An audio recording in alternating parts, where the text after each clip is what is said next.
The white woman, Hannah, shouted at the black boy. "Move. I can't sit beside you. You don't belong on this flight." Then she pulled out her phone and dialed out her friend, turning slightly away from the black boy, Phoenix. "Melissa, you won't believe who they sat me next to on this flight." Her eyes darted sideways to ensure Phoenix was listening. The standards have really fallen in first class these days. There's literally a black child beside me. Yes, a black child. And not even a well-dressed one. I specifically booked first class to avoid certain elements. And now they've got me practically babysitting an ape. At these prices. I will make sure I frustrate him on this trip. Hannah had no idea she was making the biggest mistake of her life.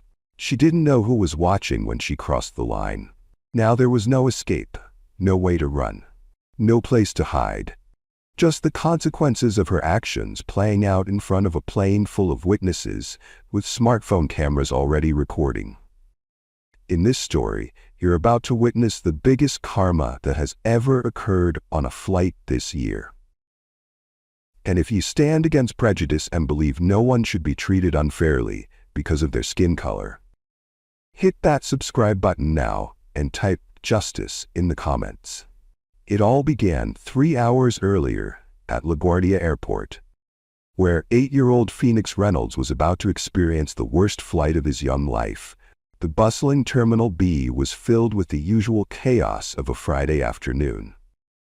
Among the sea of hurried travelers stood 8-year-old Phoenix Reynolds, his wide eyes taking in the excitement of the massive departures board above him.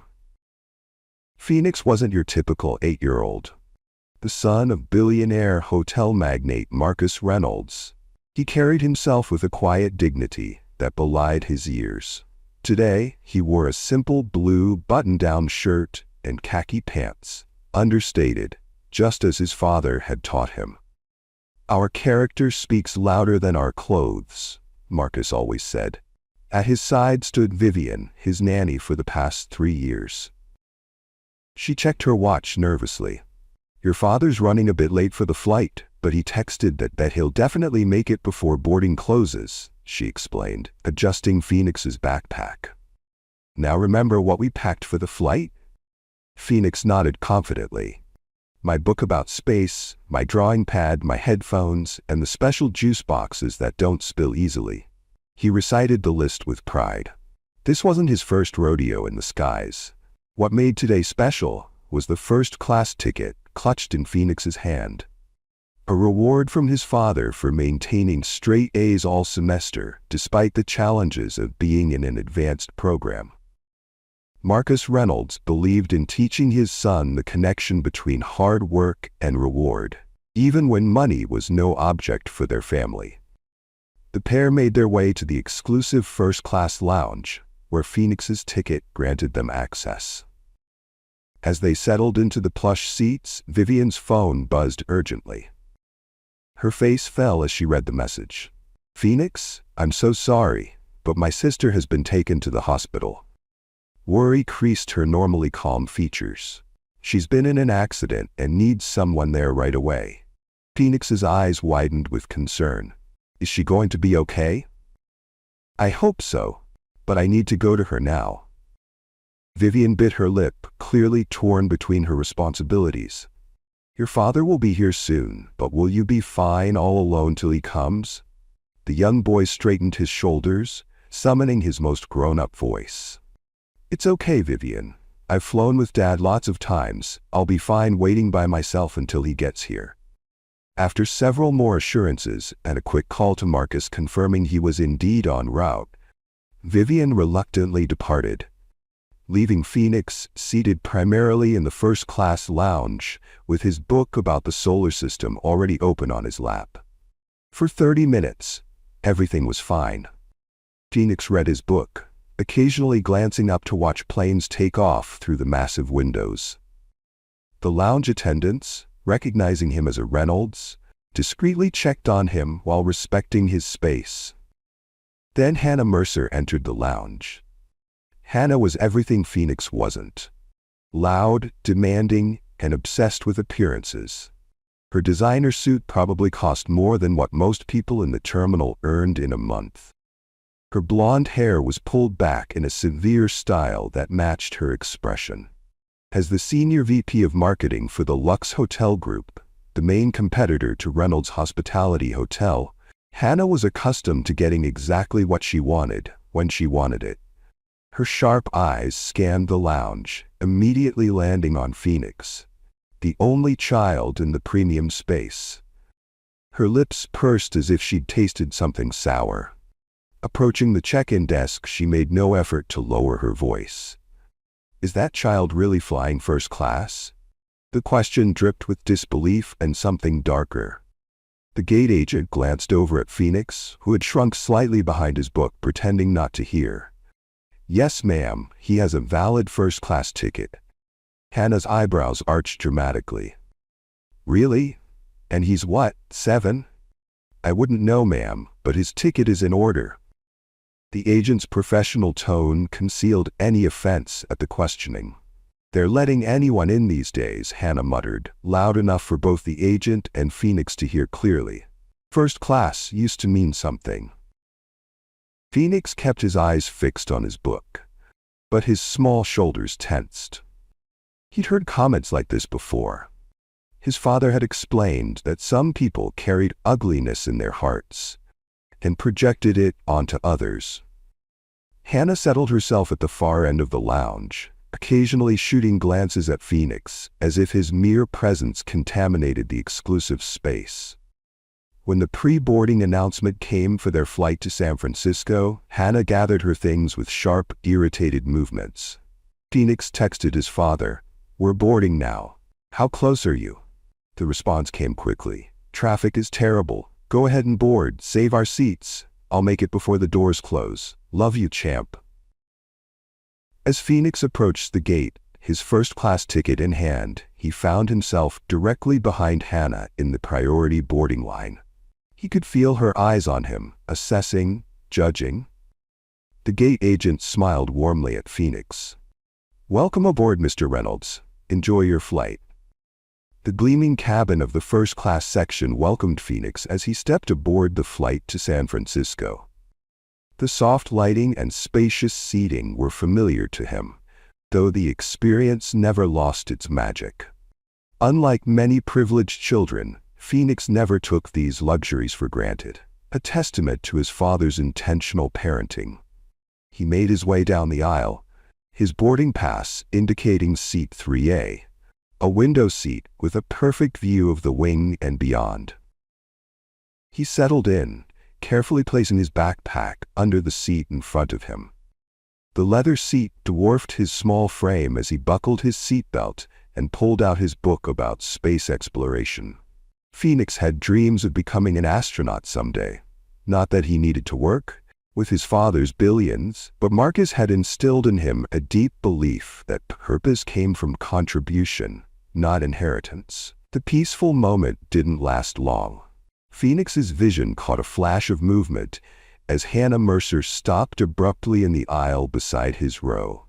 Her eyes darted from her boarding pass to the seat number above, then back to Phoenix.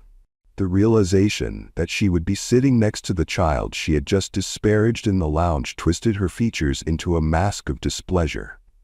"Excuse me," Hannah called sharply to a passing flight attendant. "Tasha, according to her name tag. There must be some mistake with my seating assignment." Tasha approached with a professional smile. "How can I help you, ma'am?" Hannah lowered her voice, but not enough to prevent Phoenix from hearing every word. "I didn't pay $3,000 for a first-class ticket to sit next to a child," she said, her eyes flicking dismissively toward Phoenix. Then she added with a meaningful look, "Especially a black one." The implication hung in the air, clear, ugly, unmistakable. Tasha's smile remained fixed, but her eyes hardened slightly. She'd been flying long enough to recognize the coded language of prejudice. "I understand your concern, ma'am, but I'm afraid the flight is completely full today. We have no other available seats in first class." "What about an empty seat in business class? I'd rather sit there than..." Hannah trailed off, gesturing vaguely toward Phoenix, who pretended to be absorbed in his book. I apologize, but we're at full capacity today. Every seat on the aircraft is assigned. Tasha's tone was polite but firm.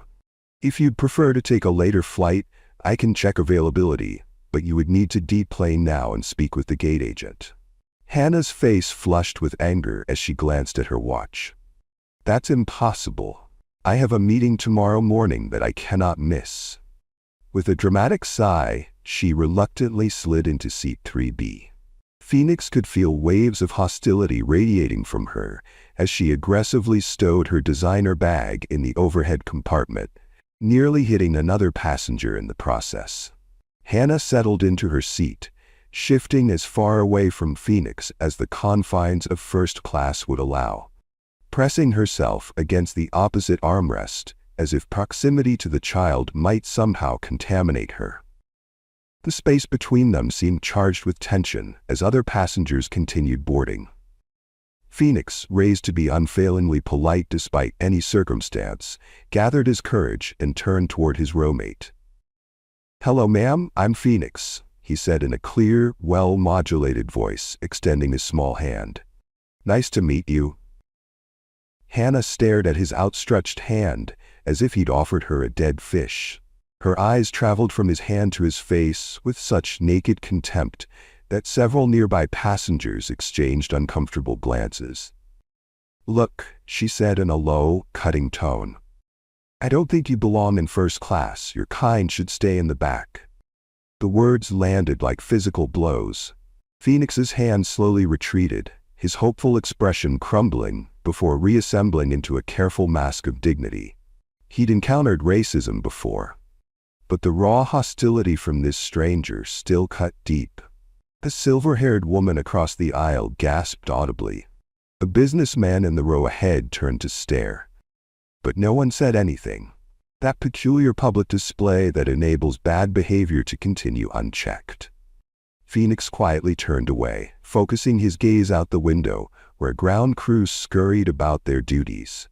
Hannah pulled out a pair of expensive noise-canceling headphones, the latest model that hadn't even hit the market yet, and placed them over her ears with exaggerated relief, as if she'd successfully created a barrier between herself and the child she found so objectionable. The flight attendants moved through the cabin, offering pre-departure beverages to the first-class passengers. When Tasha reached their row, she gave Phoenix a warm smile. "Would you like some apple juice, young man?" she asked. Phoenix nodded politely. "Yes, please. Thank you." Hannah interrupted without removing her headphones. "Make sure he doesn't spill it. I'm wearing Armani." Tasha's smile cooled several degrees as she handed Phoenix his juice in the spill-resistant cup reserved for younger passengers. "I'm sure he'll be careful. He seems very responsible." The pointed comment sailed over Hannah's head as she tapped impatiently on her armrest, already scrolling through emails on her phone. Phoenix's phone vibrated with an incoming message. It was from his father. "Running late, boarding last minute. See you soon." A small smile lifted the corners of his mouth. Soon, his dad would be here, and everything would be okay. Marcus Reynolds had a way of making spaces feel safer, just by his presence.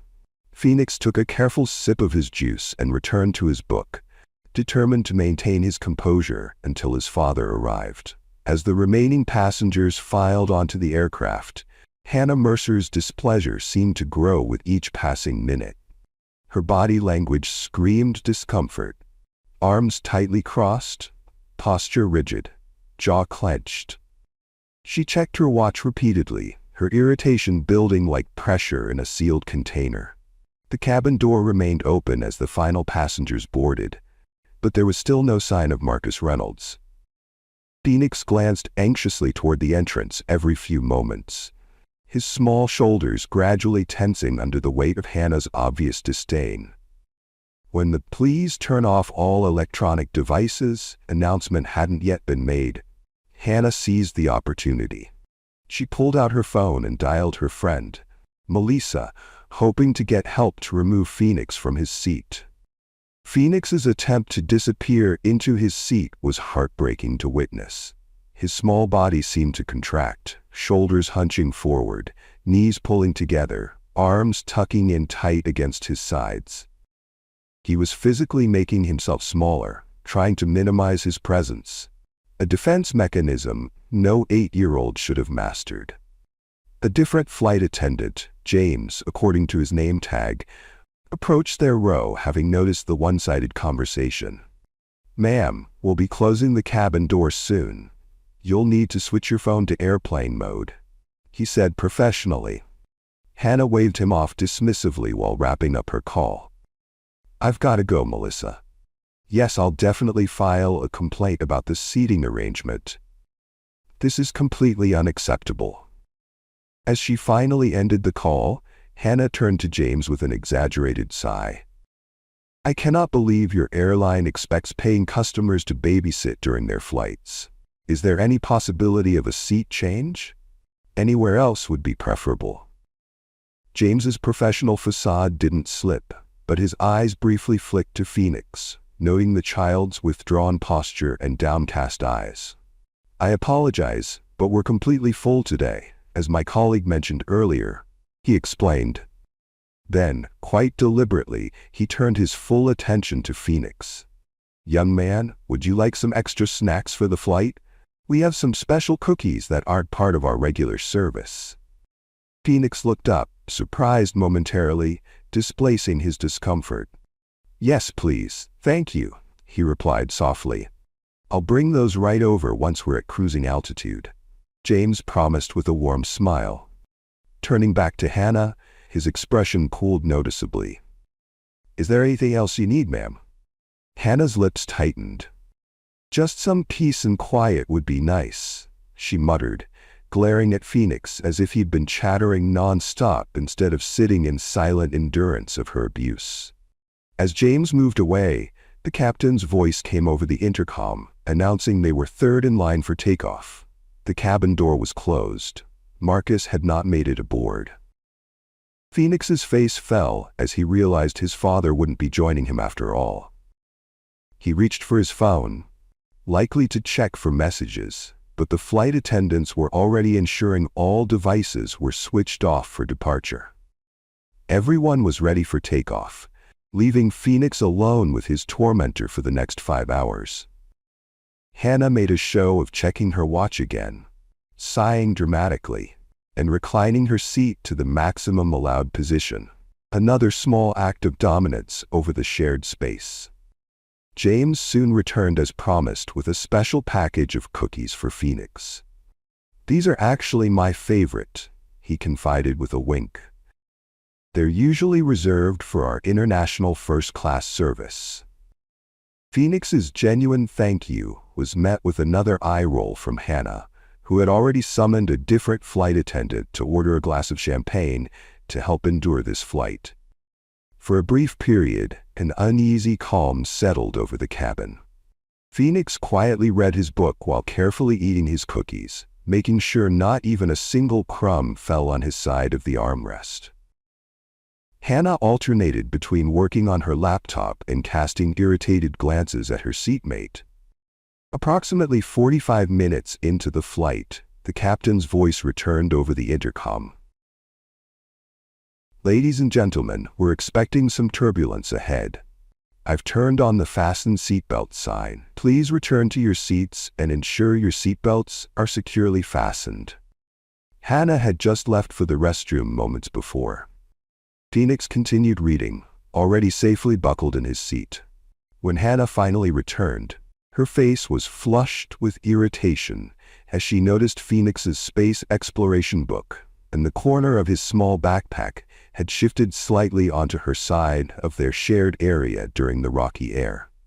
Hannah's reaction was wildly disproportionate. She grabbed Phoenix's book and backpack, shoving them roughly back toward him. "Keep your things on your side," she snapped, loud enough for several rows to hear.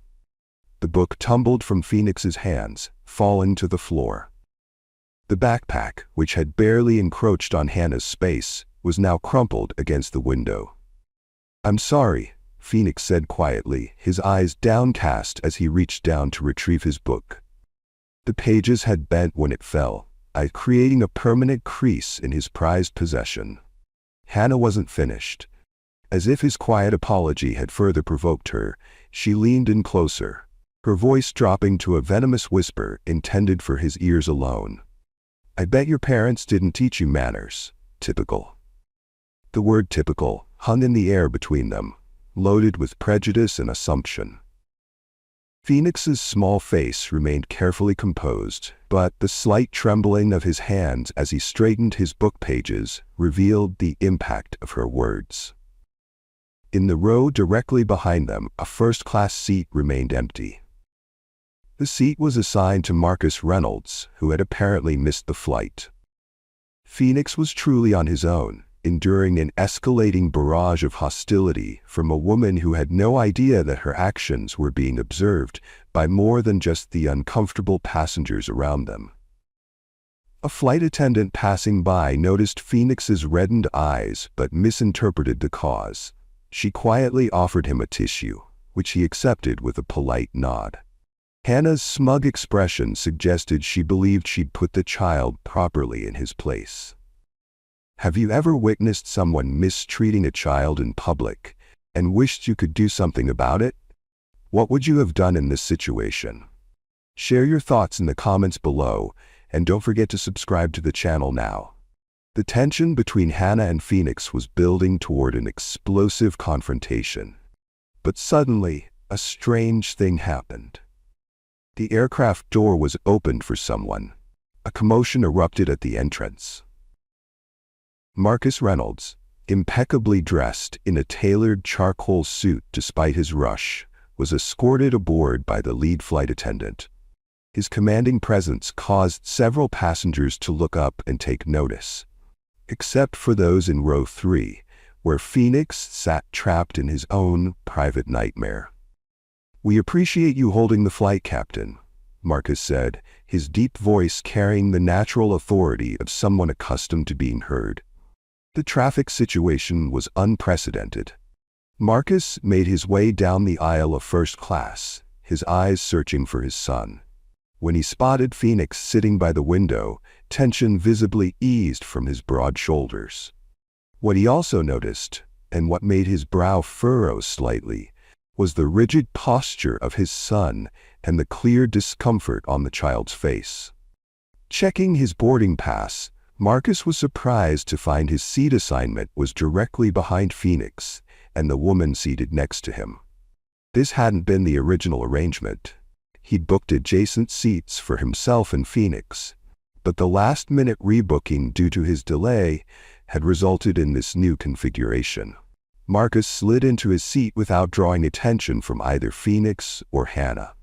He could see the back of his son's head, the small shoulders held too tight for a child his age.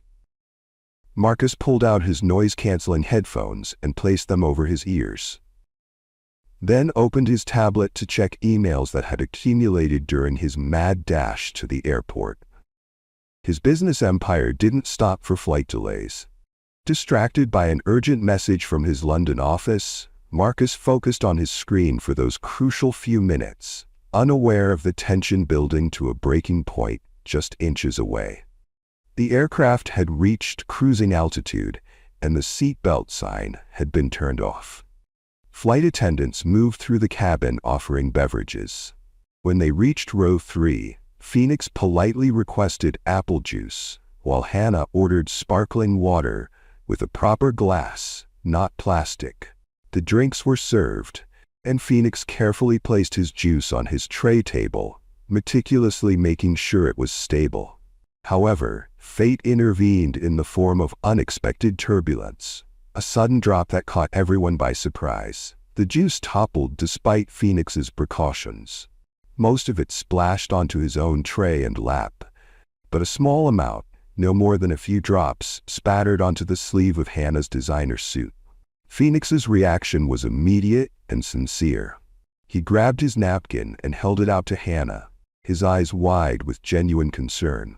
"I'm so sorry, ma'am," he said, his voice steady despite his obvious anxiety. The turbulence made it spill. "Please use my napkin." It was a reasonable response to a minor accident. The kind of thing that happens countless times on flights around the world every day. Most adults would have accepted the apology, dabbed at the small spots, and moved on with their day. But Hannah Mercer was not most adults. Her reaction was so disproportionate, so immediate, that passengers several rows away would later describe it as explosive. Her face contorted with rage as she stared at the tiny droplets on her sleeve, as if they were battery acid eating through her skin. "This is a $5,000 suit," she screamed, causing conversations throughout the cabin to halt abruptly. "Do you have any idea what you've done? You people don't understand the value of things." The phrase, "you people," hung in the air like poison, its implication unmistakable to everyone within earshot. Several passengers exchanged shocked glances, while others deliberately looked away, uncomfortable with the escalating scene. Phoenix's hand, still offering the napkin, began to tremble slightly. "I said I was sorry, ma'am," he repeated, his voice smaller now, fighting to maintain composure despite the public humiliation. A glistening in his eyes betrayed the tears he was struggling to hold back. "Sorry doesn't fix this," she spat, her voice dripping with contempt. "You shouldn't even be in first class." Then, in a moment that would soon be viewed by millions across social media platforms worldwide, Hannah Mercer crossed a line from which there was no return. In a burst of uncontrolled rage, she raised her hand and slapped Phoenix Reynolds hard across his face. The sound of the slap seemed to echo through the suddenly silent cabin.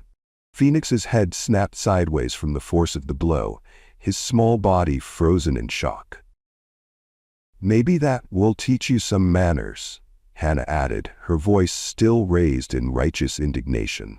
Phoenix didn't cry out. Instead, a single tear tracked down his cheek as he raised a trembling hand to his face where an angry red mark was already forming.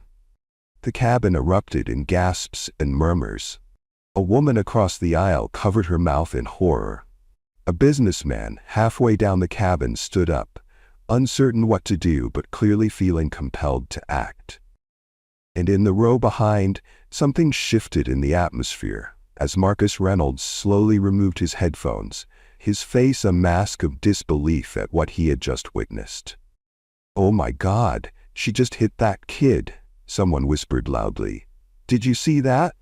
Another passenger exclaimed.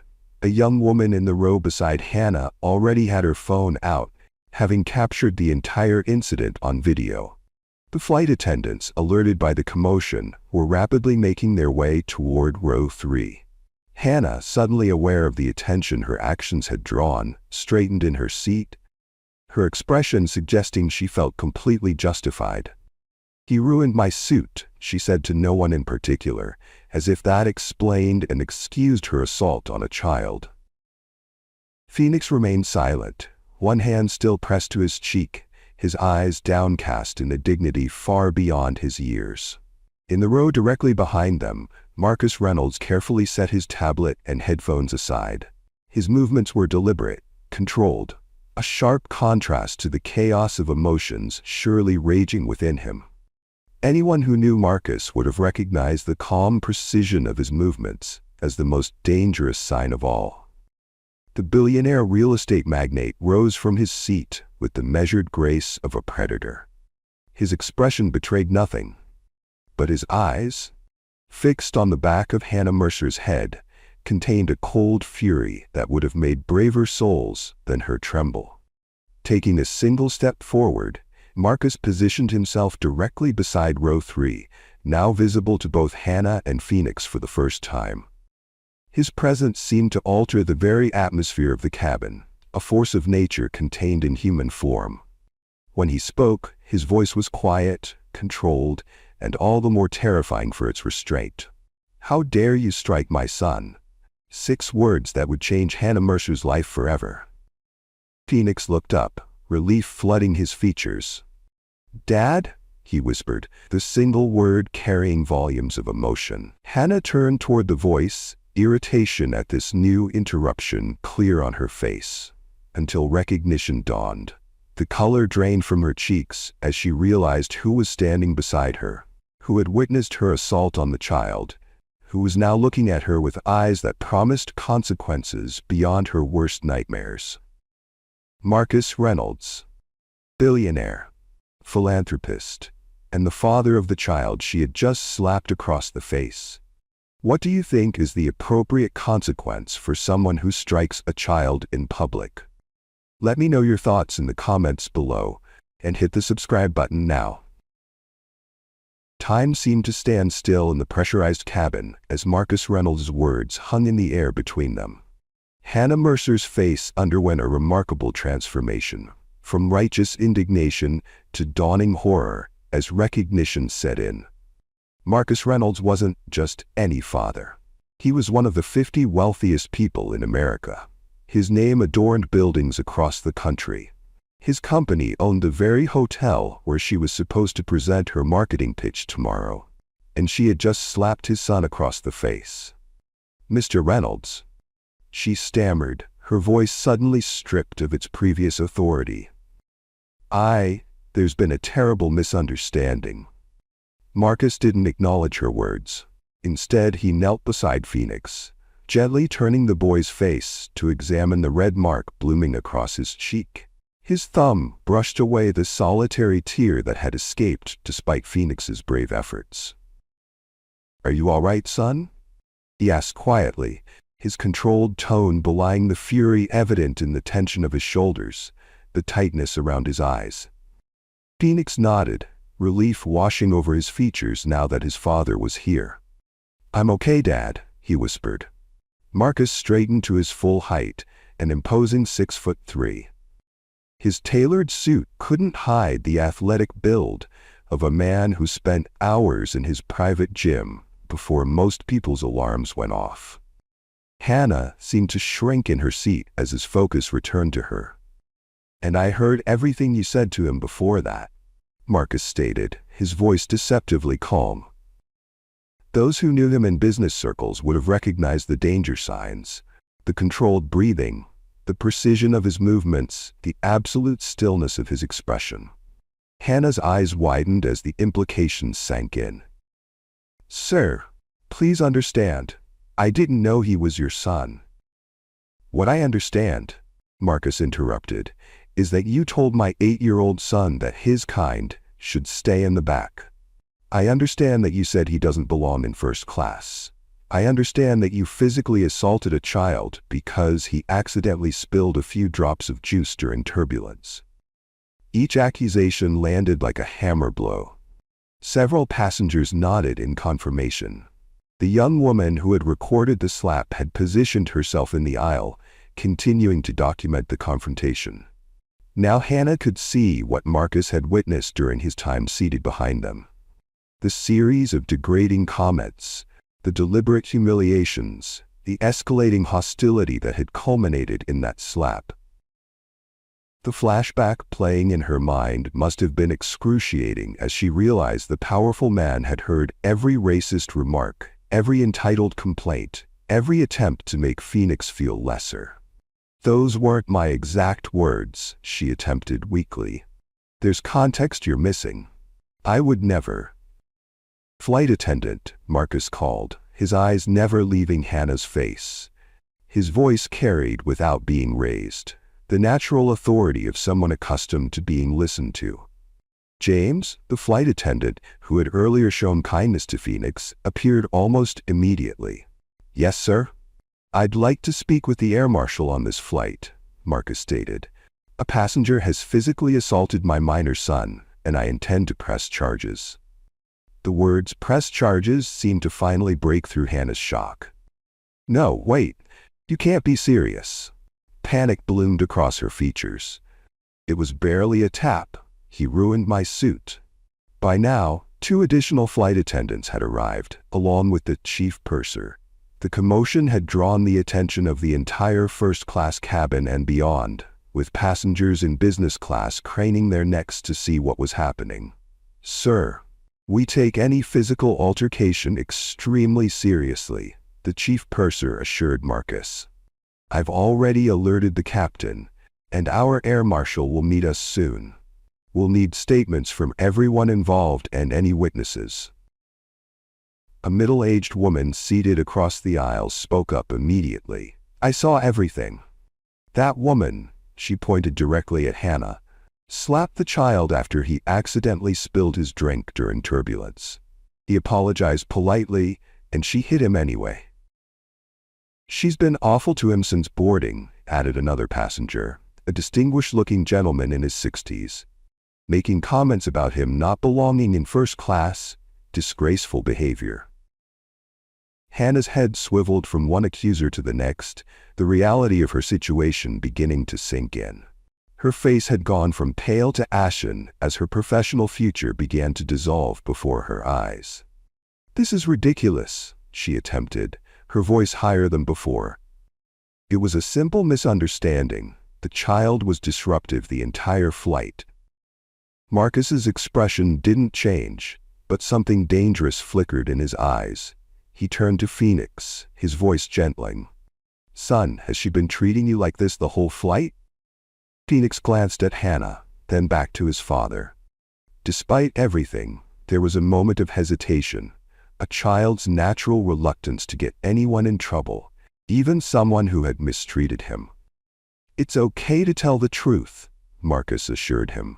You're not the one causing trouble here. Phoenix nodded slowly. Yes, Dad, he admitted quietly. Since we got on the plane, but I didn't want to cause problems. I knew you were coming, and I thought I could just wait. The simple dignity in his son's response seemed to affect Marcus deeply. He placed a hand on Phoenix's shoulder, a gesture of both comfort and pride. You did nothing wrong, he said firmly, ensuring his son heard the words clearly. Then, straightening again, the warmth in his expression vanished as he turned back to Hannah. The air marshal had arrived, a plain-clothed man with an unmistakable air of authority. I understand there's been an incident involving a minor, he said, professionally assessing the situation. This woman struck my son across the face, Marcus stated flatly.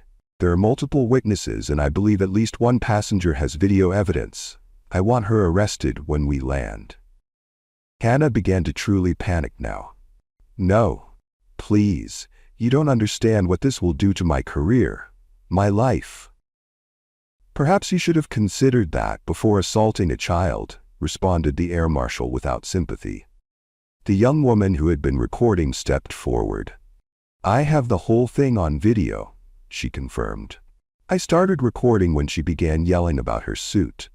I can email it to you right now. I appreciate that, the air marshal said. Please also keep that video secured. It will be important evidence. Hannah's breathing had become rapid and shallow, the reality of her situation crashing down around her. Mr. Reynolds, please, she tried again, desperation clear in every syllable. I have a presentation tomorrow. This is a crucial deal for my company. Surely we can resolve this without involving the authorities. Marcus regarded her with the same expression he used when considering whether to demolish a failing property or repurpose it. The time for private resolution passed the moment you put your hands on my son, he said, each word precisely measured. You chose your actions. Now you can face their consequences. The chief purser stepped in. Ma'am, we'll need to move you to a different seat for the remainder of the flight. Mr. Reynolds, we can offer you and your son more comfortable arrangements as well. Marcus nodded. I'd appreciate that. My son has been through enough today. As Hannah was escorted to exchange a seat with another person in the last row of business class, a public demotion that seemed fitting, given her earlier comments, the whispers throughout the cabin grew louder. Passengers were already on their phones, some texting about the incident, others searching for information about the players in this real-life drama. And in the digital realm, things were moving even faster. The video of Hannah slapping Phoenix had already been uploaded to social media with the caption, "Woman slaps billionaire's son on flight," doesn't know Dad is sitting behind her. Within minutes, it had been shared hundreds of times. By the time the plane landed, that number would reach tens of thousands. Marcus settled into his new seat beside Phoenix, who leaned against his father's shoulder, the ordeal finally catching up with him. "I'm proud of how you handled yourself," Marcus told him quietly. "Your mother would be proud too." Phoenix managed a small smile at the mention of his late mother. She always said dignity can't be taken, only surrendered. Meanwhile, Hannah sat isolated in her new seat, her phone blowing up with notifications. Her boss had already texted, "Just saw a video of you hitting a child on a plane. Is that really Marcus Reynolds' son?"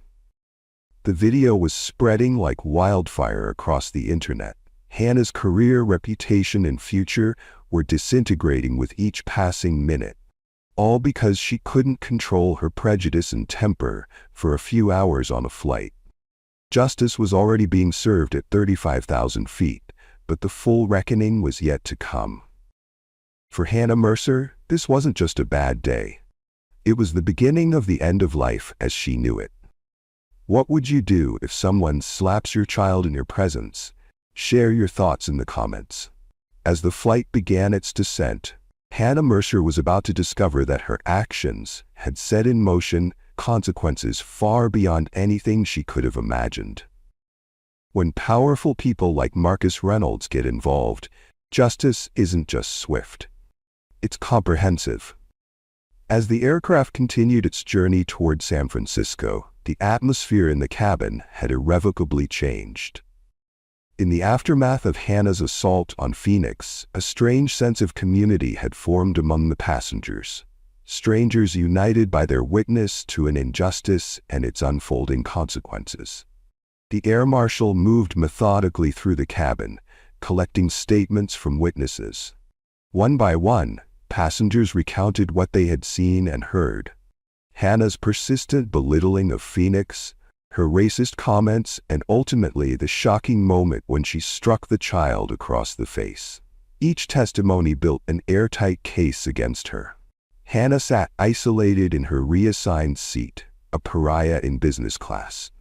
Flight attendants performed their required duties with icy professionalism, but their warmth was reserved for other passengers. The contrast couldn't have been more stark. From self-important first-class passenger to social outcast in the span of minutes. Meanwhile, Marcus had moved to sit beside Phoenix, his arm protectively around his son's shoulders. The tenderness between them was evident as Marcus examined the fading red mark on Phoenix's cheek. "You know you never have to tolerate being treated that way," Marcus said softly. His words meant only for his son but overheard by nearby passengers. "No one has the right to speak to you like that, let alone put their hands on you." Phoenix looked up at his father, his young face showing wisdom beyond his years. "She said people like us don't belong in first class," he confided quietly. The hurt in his voice was evident, though he tried to hide it. Marcus nodded solemnly. "That's why we must always conduct ourselves with dignity, even when others don't," he explained. "Your response to her behavior showed more class than anything she could ever buy with her money." This quiet father-son moment stood in stark contrast to the digital storm brewing beyond the aircraft. The video of Hannah slapping Phoenix had gone supernova online, spreading across multiple platforms with astonishing speed. Hashtags were forming. First-class assault, flying while black, consequences are real. In her isolated seat, Hannah's phone had begun vibrating non-stop with notifications. As the aircraft briefly passed through an area with in-flight Wi-Fi connectivity, the messages flooded in. Social media alerts, text messages, emails, digital evidence of her life imploding in real time. Among these messages was one that turned her already pale face ghostly white. A text from her CEO. "Meeting canceled. Don't come to the office Monday. HR will contact you." 6 hours ago, Hannah had been preparing to deliver a career-making presentation. Now her professional life was disintegrating at 35,000 feet. As the aircraft began its descent into San Francisco International Airport, the captain's voice came over the intercom with an unusual announcement. "Ladies and gentlemen, upon landing, we ask that you remain seated until certain passengers have deplaned. Law enforcement officers will be boarding the aircraft. We appreciate your cooperation." The meaning was clear to everyone on board. Hannah Mercer's day of reckoning wouldn't wait for standard deplaning procedures. When the aircraft reached the gate, the door opened to reveal 4 police officers waiting in the jetway. The lead officer stepped aboard and spoke briefly with the chief purser before approaching Hannah's seat. "Ma'am, we need you to come with us," the officer stated firmly. It wasn't a request. Hannah gathered her belongings with trembling hands, her designer suit now seeming like costume jewelry, flashy but ultimately worthless in the face of real consequences. As she was escorted down the aisle toward the exit, she kept her eyes down, avoiding the stares of her fellow passengers. Just before reaching the door, she passed Marcus and Phoenix's row. For a moment, she paused, perhaps contemplating a final plea or apology. But Marcus's unwavering gaze offered no forgiveness. This wasn't a problem she could talk her way out of with privilege or connections. This was justice in motion. As Hannah disappeared into the jetway flanked by officers, Phoenix watched with mixed emotions evident on his young face. Relief, vindication, but also a certain sadness that spoke to his inherent compassion, even for someone who had treated him so poorly. When Marcus and Phoenix finally deplaned 20 minutes later, they were stunned to find a small contingent of media already gathered at the gate. The video had spread so widely that local news outlets had dispatched reporters to capture the aftermath. Cameras flashed as Marcus guided Phoenix through the terminal, his hand protectively on his son's shoulder. "Mr. Reynolds, can you confirm that your son was assaulted on the flight? Will you be pressing charges against Hannah Mercer?" "Phoenix, how are you feeling?" Marcus shielded his son from the barrage of questions with practiced ease, offering only a brief statement.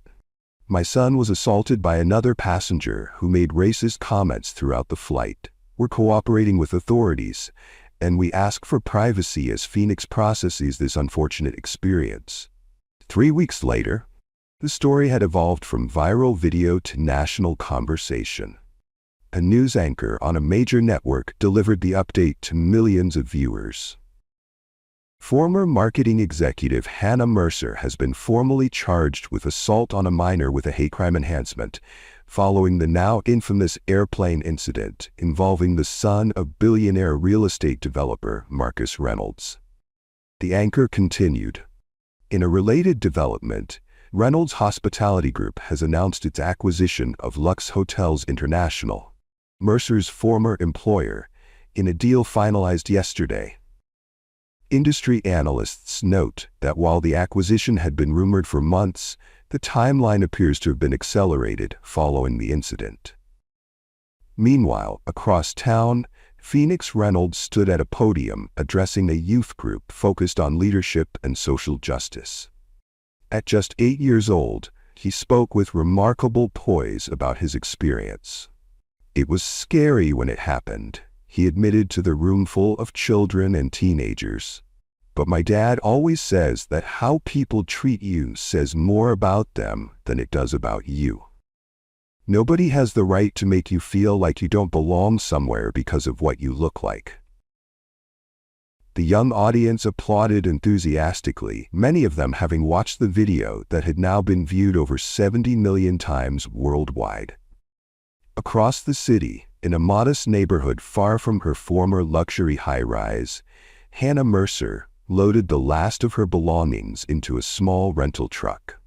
The "For Rent" sign in the window of her former apartment building seemed like the final punctuation mark on her previous life. Her 6-figure job was gone. Her reputation was in tatters. Her legal bills were mounting.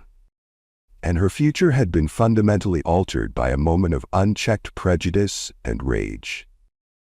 That same evening, At a gala event for the newly formed Hospitality Industry Diversity Initiative, Marcus Reynolds was introduced as the founding chairman. In his acceptance speech, he spoke about the importance of creating environments where everyone feels welcome. True luxury isn't about exclusivity, he told the assembled industry leaders. It's about dignity, ensuring that every person who walks through our doors is treated with respect, regardless of their appearance, background, or circumstances. The audience rose in a standing ovation, many knowing exactly what had inspired this new focus in Reynolds' already impressive career. 6 months after the incident, Phoenix and Marcus boarded another first-class flight. As they settled into their seats, a flight attendant approached with a warm smile. "Mr. Reynolds, Phoenix, it's wonderful to have you with us today," she said sincerely. "Can I get you anything before takeoff?" Phoenix smiled, the incident now a memory that had shaped him but no longer defined his experience. "Apple juice, please," he requested politely. "In a cup with a lid, just to be safe." Marcus and the flight attendant exchanged knowing smiles at Phoenix's small joke, evidence of healing and resilience in the face of adversity. As the aircraft taxied toward the runway, Phoenix looked out the window at the vast sky ahead.